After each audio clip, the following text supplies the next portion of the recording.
Welcome to special episode 2 of the Liberty Mastermind podcast, where today we're going to be going behind the scenes in law enforcement and covering 2 topics.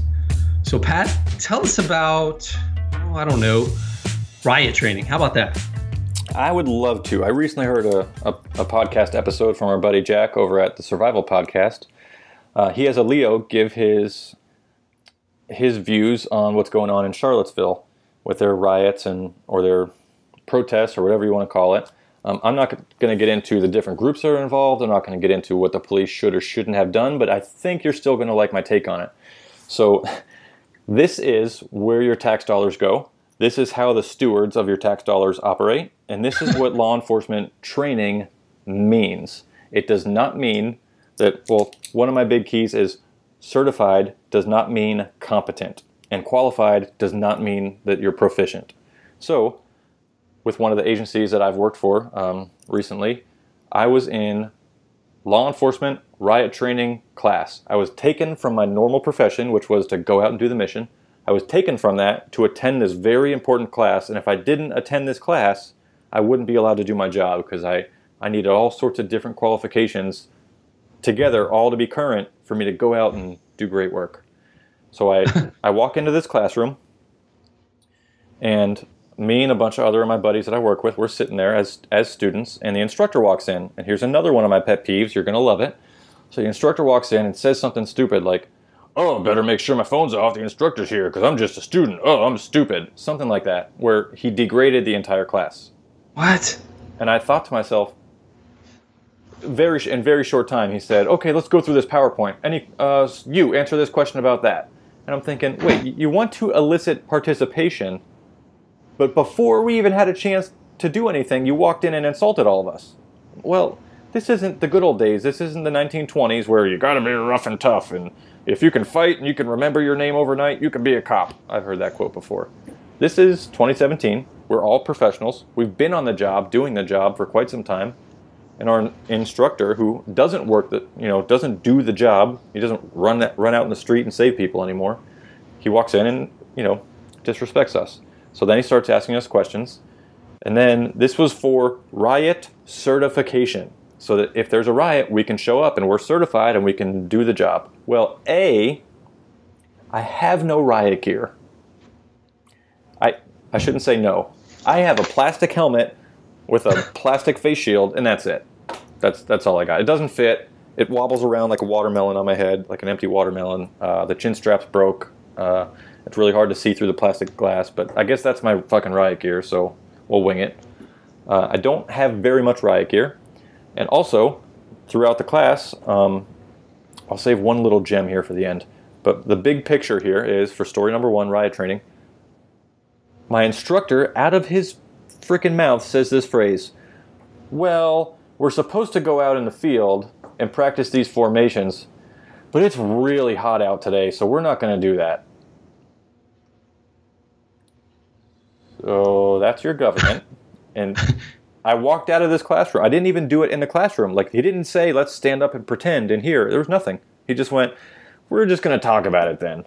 And I walked out of that classroom at the end of the day after about 8 hours of PowerPoint, and he handed me a certificate that said, "You are riot qualified."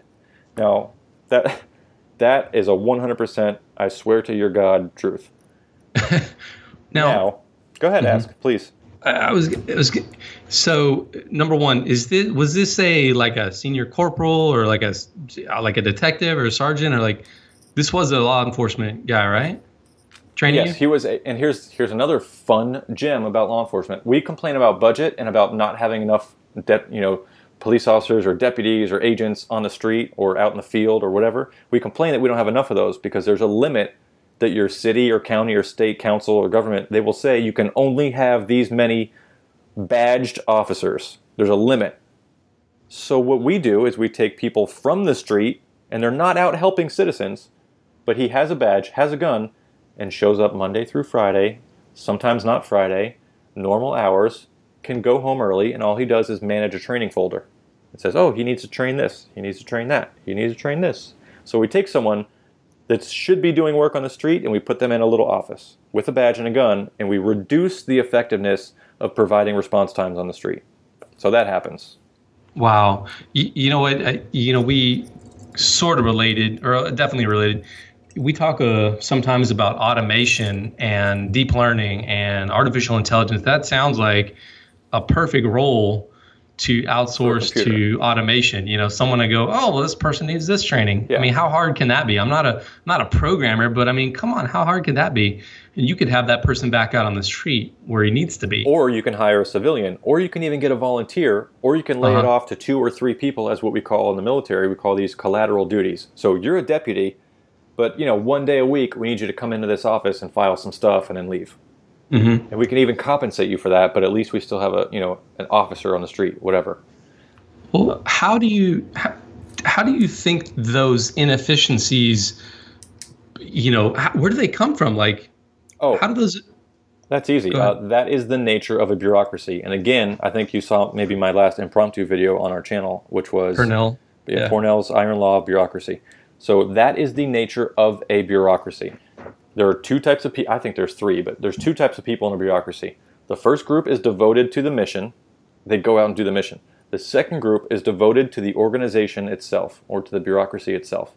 So while one group is doing the mission, the administrative people are busy getting promoted. They're busy writing manuals for the people in the field, and they're busy creating jobs, pushing their work off to, oftentimes, the place I work for, both places I work for right now, a federal and a local agency, the people in the administrative roles say, oh, we really need this info for our administrative reasons. And they say, so while you're out on the street trying not to get ambushed, go ahead and type up a spreadsheet every night about what you did. Even though it's already in the computer in 2 other places, we need you to redundantly type up a 3rd document and send it in to us every night, or you're in trouble.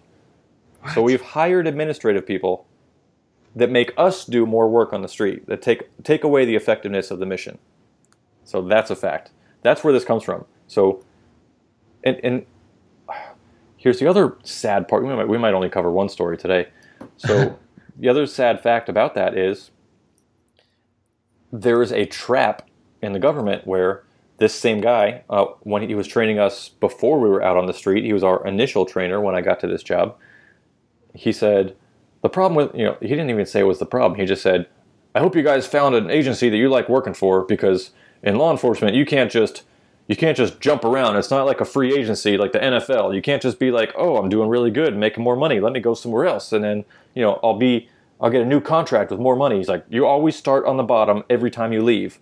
So that's a reason that people don't leave agencies that they don't like, because number 1, it's a pain in the ass. Number 2, you start at the bottom of the pay scale at those agencies. And sometimes not the bottom of the barrel completely, but like low. And they'll give you a little bump, but you start at the bottom of the ladder. And it takes X amount of years where you're on probation, which in law enforcement means we can hire you for no reason, so you better be careful.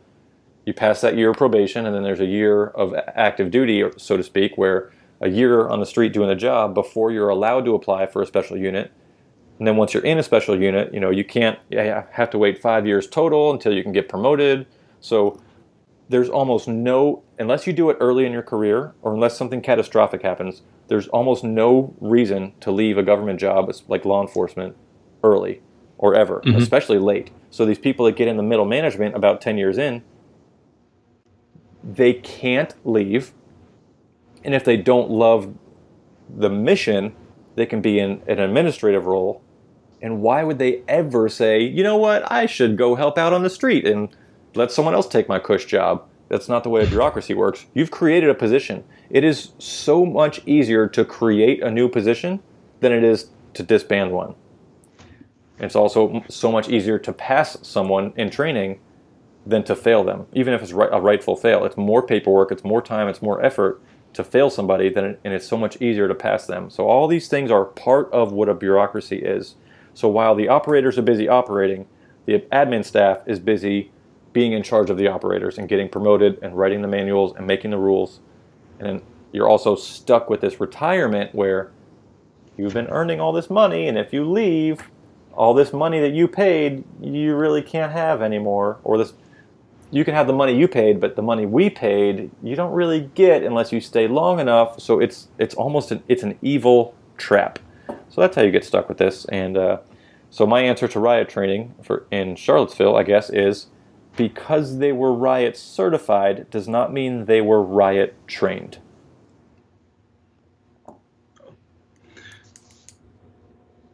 That makes sense. I didn't hear the quote on the other podcast you mentioned. I just talked about Cornell's Iron Law, which was half the people are doing the mission, half the people are busy getting promoted, and they take over. Nope. Not that one. The Spirit goes.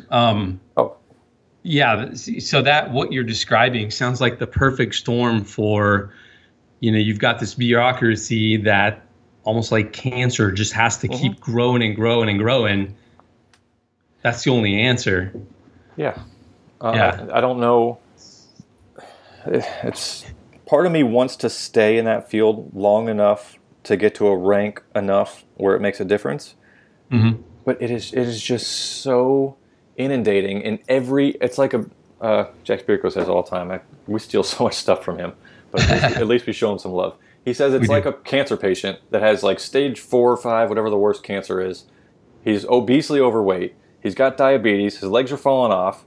He can't move his arms. He's paralyzed. They're feeding him through a tube. He's smoking 10 packs of cigarettes a day. And the doctor comes in and says, hey, how can we fix you?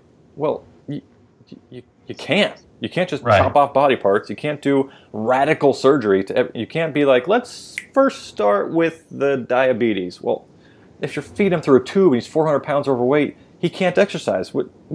How can you do this? So those are my thoughts. You can't. It's real tough to fix. That's probably why I'm on my way out of that career.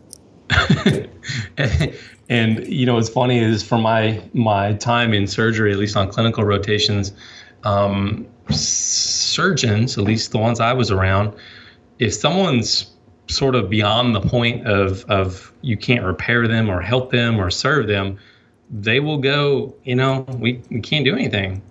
I've seen that multiple times. Too bad. Well, anyway.